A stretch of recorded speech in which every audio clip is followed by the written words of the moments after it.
I've got a wild game to show you. Aryan Tari against Nodirbek Abdusattorov from round 2 of Norway chess. Stick around, this is just amazing. A very interesting opening and crazy middle game. So Tari from Norway, he's an old man, he's almost 24, but Nodirbek Abdusattorov, 18 years old. Now he is one of the rising stars in the chess world. Of course, he was one of the gold medal winners for the Uzbek team. Very exciting prospect. And, you know, he's rated quite a bit higher than Tari. And it was quite clear that he was gunning for him right from the off. So it's a Rossolimo.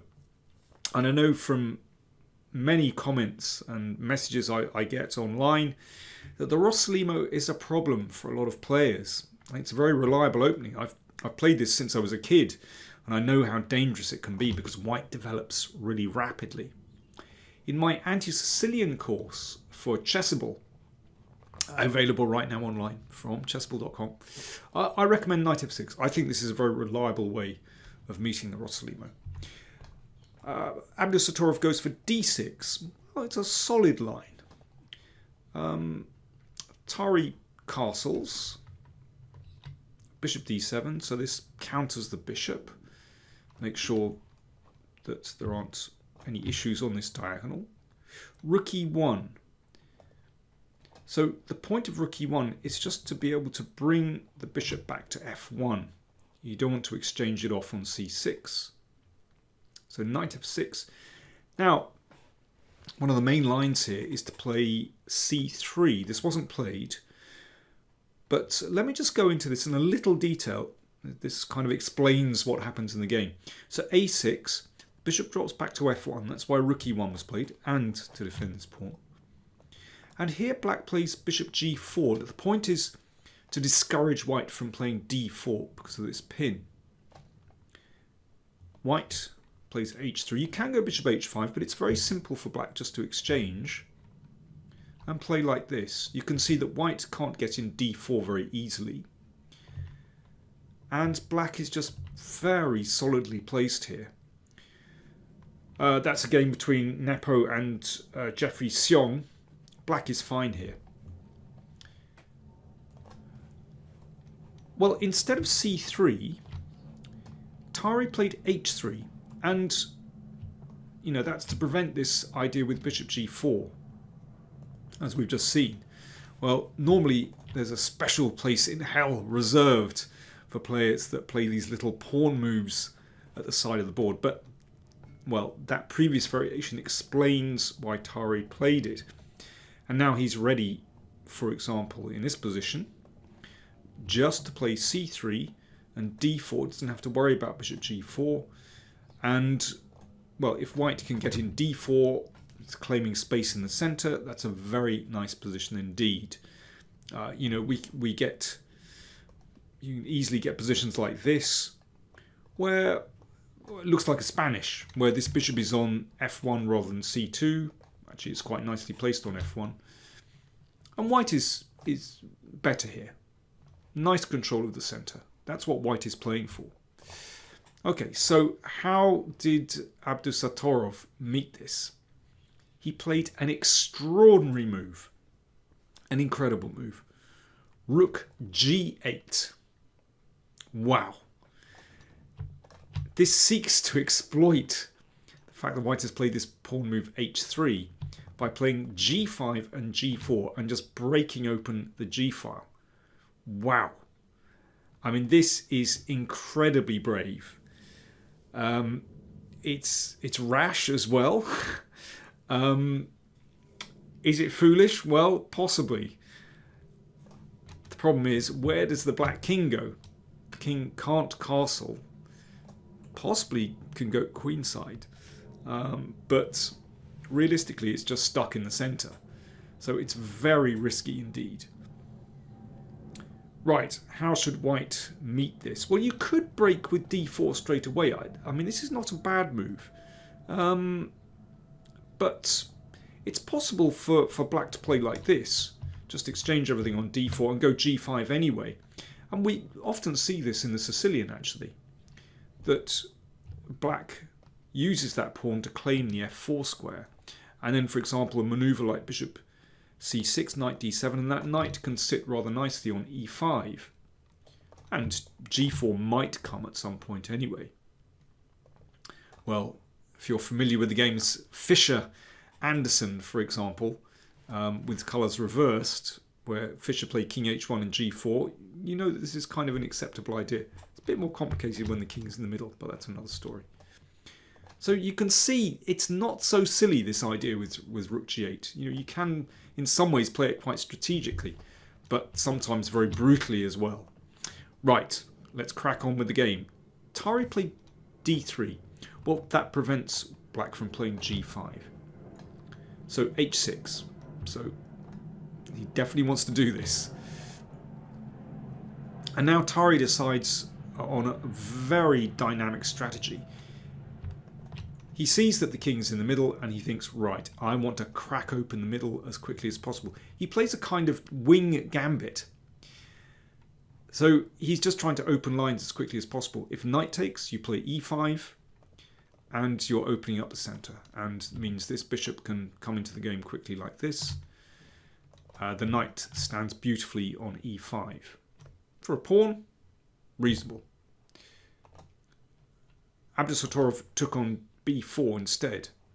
a3. So just trying to open up more lines and, you know, perhaps play d4, perhaps take with knight or bishop. So Tari playing very aggressively. Now you could play g5 here, but first Abdusattorov plays b3, and probably after c takes, then he'll go g5. But Tari again played very dynamically. He played c4, so he's using these pawns to really claim the centre, and that's beautiful. And then he's going to capture the pawn, but this time with the queen, which is far more active. So nice plan. g5. Right. Black gets going as well. Queen takes b3. g4. I mean, once you play rook g8, you've got to be consistent. You've got to go for this plan. And we can see that g-file, well, it's a semi-open g-file. But the important thing is that knight stands on g4, looking at potentially a couple of interesting squares on f2 and h2. You might think back to World Championship match. Ding against Nepo, one of the early games, where, if you remember, Nepo, there was an exchange on f6 and Nepo recaptured with the g-pawn and got some attack down the g-file. And, well, it was a blistering attack. This one is very different. Ding's bishop was across the other side of the board. Here, this bishop stands very well on f1, guarding g2.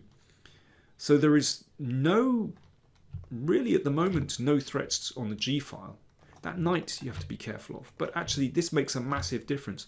And because of that, it seems to me that white has a very good position here. d4. Yeah, I mean, white is stomping through the middle. It looks fantastic. Queen a5. Okay. Abdusattorov is fighting back. That queen perhaps wants to swing over to h5. Right, that's dangerous. Also looks at the rook here. So knight c3. Development. Very good. If the queen swings over straight away, then that's no good. Knight e2. The knight comes to one of these squares and just drives the queen away. So bishop g7. Okay, that looks at this pawn here. And here, well, instead of just defending that pawn, Tari again plays very boldly, very aggressively. I really like the way he plays. e5. Where is that king going? It can't castle on the king side. Castling queen side looks pretty disastrous with this semi-open b-file and, you know, weaknesses around here on b6. So Tari is simply breaking open the middle of the board. Very good. Pawn takes pawn. Now, instead of recapturing, he plays bishop d2. This is great. So he's gaining time against the queen. The other thing about playing e5 is that it blocks the queen's route to h5. So, white never has to worry about that. Abdusattorov retreated the queen. Prudent. Let's just have a quick look at pawn takes pawn. Well, then comes knight d5. Queen is attacked, goes back to d8. Now, what's the score here? Black is 2 pawns up, but now that the e-file has opened, this is really dangerous. Let me just give you a little sample line, a little flavour of what might happen. All white's pieces are beautifully placed. Black has 0 attack on the king side. That stops a knight check. So here, well, white just crashes through. Here, and queen b4, and the king is already caught. That's the next move. So black has to be incredibly careful here. So the queen dropped back. White could simply put a rook in the middle. That's not a bad move at all. d5 also looks pretty good. But knight d4, just for the moment, Abdusattorov has managed to close at least the d file. But this still looks fantastic for white because that king is just in the firing line. Black's king is far more vulnerable than white's here.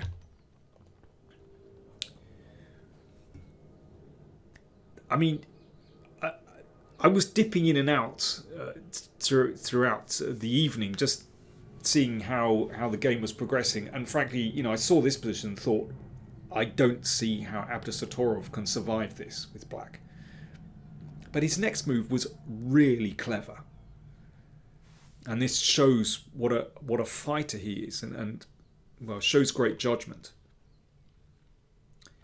So, one could just play king f8 here, but it's not a nice position for black. Abdusattorov played bishop e5.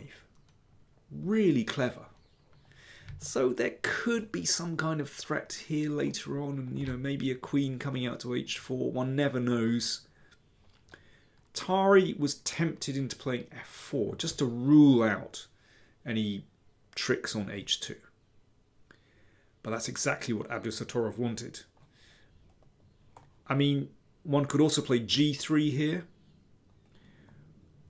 Perhaps queen f3 with the idea of bishop f4. But f4 raises the stakes. And the bishop just retreated to h8. Now, why is this a problem? Well, there could be interesting things going on this diagonal. That's one thing. Somehow this knight is more secure on g4 as well. But it's really what's happening on that diagonal. The king has now opened up. This is potentially the issue. Now, objectively, white still has a fantastic position. But that's, a computer assessment, a very objective assessment. I just look at this and think, okay, the stakes have been raised because white's king is less secure. c5 played. I mean, one could simply play rook b1 here.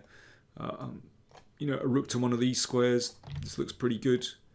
But c5 also doesn't look bad. But things are turning now.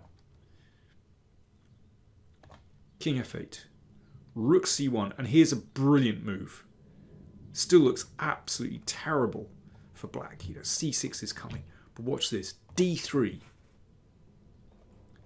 So, for example, well, here Tari, I think, prudently played bishop c3, although black is actually doing quite well.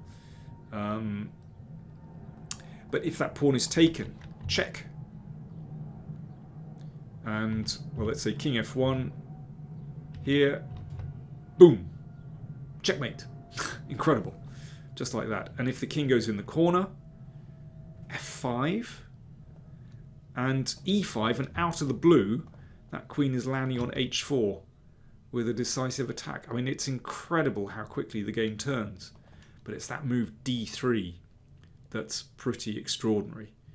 I mean, there are other variations, but it's always that problem here. Well, just let me show you another variation. Queen d3, that covers the d4 square, but now bishop b5. It's extraordinary how quickly black switches over to the attack. And once again, f5. And yeah, this is coming with the queen coming here. And don't forget a check there. Oof. It's nasty stuff. It really is. Okay, let's come back. So bishop c3 played, understandably, to exchange off that dangerous bishop. And here, Abdusattorov misses a great move. f5. And now, well, this one isn't possible. That knight can defend on f3, covering these squares. But queen c7 is a fantastic move. Now, I could give you a long and very boring variation to show you what could possibly happen after that. Basically, white can survive by the skin of his teeth, but black is fine in this position. But that's the problem. Queen c7 is an excellent move. But f5 wasn't played. e6 also looks pretty dangerous. But as we're going to see, white is actually winning now. c6. So the game has reached boiling point with well, both sides starting to generate threats here with c6, and that diagonal opens. Bishop takes, queen h4, scary stuff. Right, I'm going to hand it over to you. White to play. What would you do here? White to play. Tari got it wrong. But white does have a good continuation. Unfortunately for Tari, there was no one tapping him on the shoulder saying, white to play and win. That's the problem. But there is a winning move, or winning continuation, I should say. There's not just one move. You need to spot a few. Cheers, folks. White to play and win.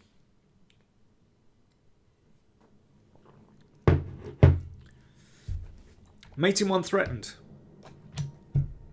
That's the problem. Tari checked on c5. Mistake. There is a win with queen b4. I hope you spotted this. This is not simple though. Now if the king comes here, actually that leads to a forced mate pretty quickly. So king g7. And here is the key move. Queen b2. The queen checks from this square and can now defend along the second rank. So king h7 and g3. That's game over. The queen covers h2. The pawn on g3 attacks the queen, and the pawn here attacks the bishop. Basically, black is about to lose a piece, and after that, the king is going to suffer as well. That was winning. Not easy to spot, particularly when you're playing against the clock as well. Queen c5 check played. Bishop takes d3. Okay, that allows the king to run out. But these look fantastic now. And after e takes d5, I'm afraid things have turned in black's favour. The best continuation for white is to play queen d4. Well, it leads, I won't bore you, but it leads to an endgame where, well, black is a pawn up. Black is, black is 2 pawns up at the moment, but I think something's going to drop here. Black has some winning chances, but it's probably a draw. But in the game, Tari played rook f1, and this led to an endgame.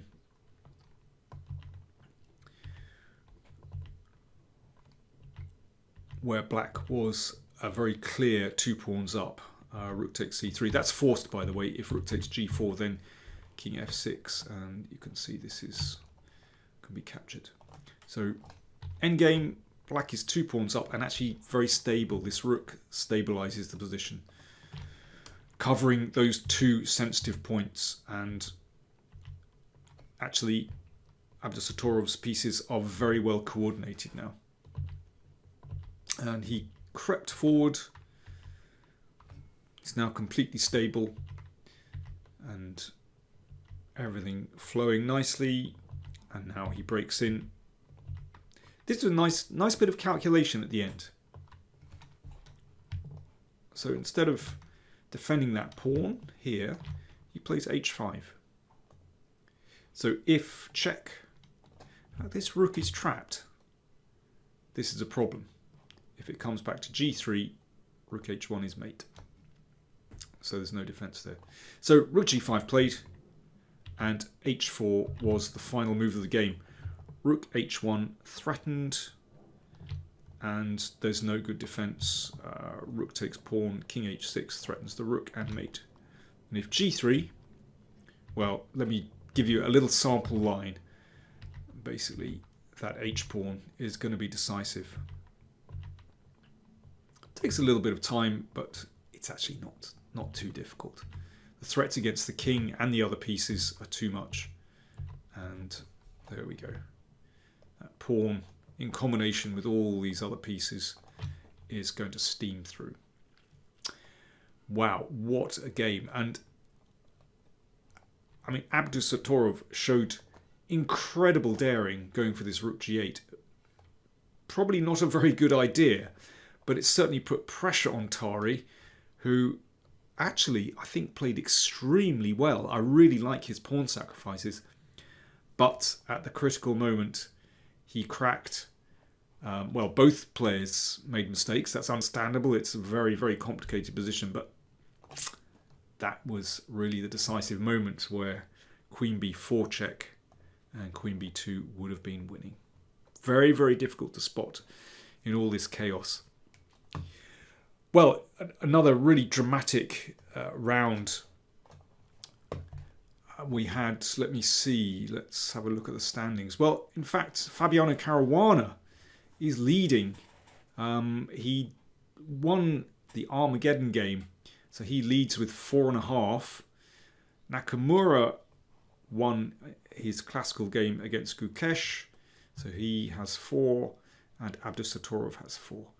Carlsen managed to defeat Wesley So very nicely in an Armageddon game, so he's off the mark as well. Anyway, long way to go. Thanks for watching.